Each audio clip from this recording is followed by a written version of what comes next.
Hi Teresa, it's Jory. This week I finished all of the books that I needed to read for my internship, so now all that's left is writing a few papers, and that's, that's that, and I'll be done. Wow. So, in celebration of having finished the books that I had to read, still have one more book review book that I need to read, but I'll get there. It'll happen. It just might happen on the plane ride back to school or something. But in celebration of having finished all of my other reading, I started this book, which is one you've been trying to get me to read for a very long time. And oh my goodness, it's so good. The characters and the setting and the plot honestly reminds me of Firefly, of that TV show. Speaking of that TV show, I love that TV show and I really, really, really want more, but alas, here we are. Anyway, so this book really reminds me of Firefly in the feel and the characters, the way they talk. The way that it's put together is really unique, and that's kind of why I picked it up, because I was like, well, I haven't really been in a reading mood, and that's kind of why I've also been reading nonfiction, and I need something different. I need something that's not your typical book, and this is definitely not the typical book.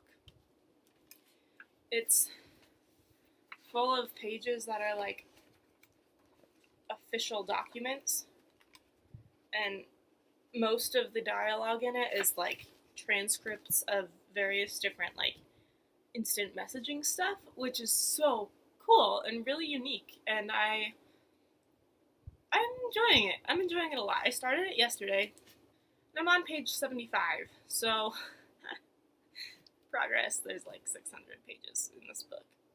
I'll get there. And if you've noticed, it's essentially the end of summer.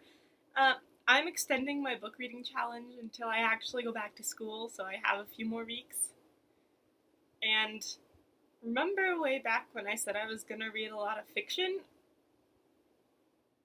I'm going to finish these books and write the reviews before I start the challenge that I created. And yes, they could count, but I have an opportunity to read even more books this summer, so I'm going to. I'm going to read lots of fiction. Yeah, most of the books that I've actually been able to apply to my book reading challenge are nonfiction. Yeah, so that did not work the way it was supposed to work, and plans got changed and they had to adjust because there are things I had to do, and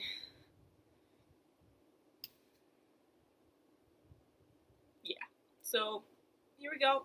I still have like 5 more books that I need to read, and I don't know exactly how or when that's going to happen or which books those are going to be, but we'll figure that out when I get there, right?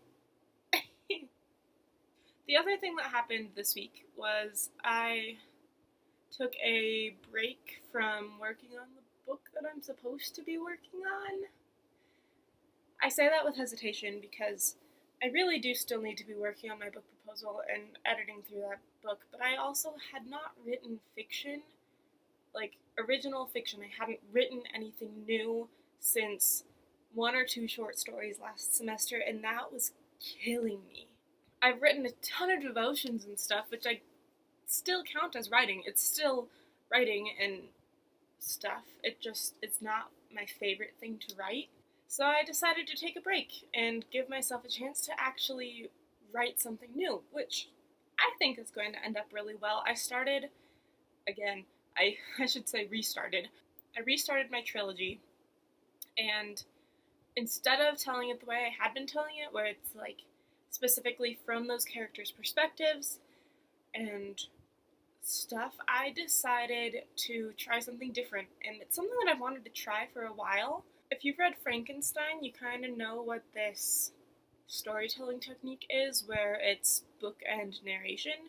So you have one story starting at the beginning, and then typically you'll end up with one of those characters at the beginning telling a story, and then that story becomes the focus point of the majority of the novel. From that point, and then it goes back at the very end, it goes back to the other story, and I started doing that, and I think it's gonna end up really well. I have one of my favorite characters, the one one of the two that you always want to hug. Anyway, she is like 96 years old in a nursing home, and her grandchildren who are grown and have their own children. So she's a great grandma. She made it that long. Yes. Her grandchildren come and are visiting her in the nursing home, and they start asking questions, and she decides that they're finally old enough to know the actual story of her life. And so she starts telling them the story of her life and how she was adopted and abused and how she became the person that she is now. And I think that's going to end up really working better for what I'm trying to do with the story, because then I can incorporate the aspects of her childhood that I need to incorporate without spending chapters upon chapters upon chapters in those aspects of her childhood. You know, so I can jump around a little bit more, almost like they do in The Princess Bride, where you have spontaneous skipping ahead by the abridger. If you haven't read that book, you really need to read that book, because it's so good. But even if you've seen the movie, you know how the grandpa kind of cuts in every once in a while, and he's like, oh wait, no, it's a kissing scene, you have to skip this part, and then the kid's like, but grandpa, I actually don't mind it anymore. Yeah, that sort of thing, that's what I will be able to do with this format instead of the other format, and as long as I'm focusing on one of the characters, it should be okay. Not sure how I'm going to tell the other characters' stories yet, but I don't know, maybe I'll try something similar. Maybe I'll have them be old and senile in a nursing home too. That'd be fun. I kind of like that idea, because it says that they like live that long. When this is bringing me joy, you should realize that my characters are put through a lot of pain and a lot of suffering, and by any stretch of the imagination, they probably shouldn't have survived past, like, age 10. Some of them, like, age 2. It's okay. I'm nice to them eventually. They go through a lot. But that's why I write thrillers and suspense novels, to keep you on your toes and keep you engaged, right? Right. That's all I have for you today, Teresa. I am also super looking forward to what you have to say about the Taylor University Writing Conference, and I hope that I get to see some of our other friends. Okay. Until next time, Teresa. I'll see you then. Merch for this week is some Slytherin gear from Hot Topic. This hat makes me really happy. There's a little snake and then it says Slytherin on the back. And then this tank top. My goodness, I think I'm in love. It's one of my new favorite tank tops. So, right on, Hot Topic. Right on. If you like this video, like and subscribe and share it with your friends. And make sure that your little notifications bell is turned on. And then go follow Teresa, because we're going back and forth this summer and we don't want you to miss a thing. Bye!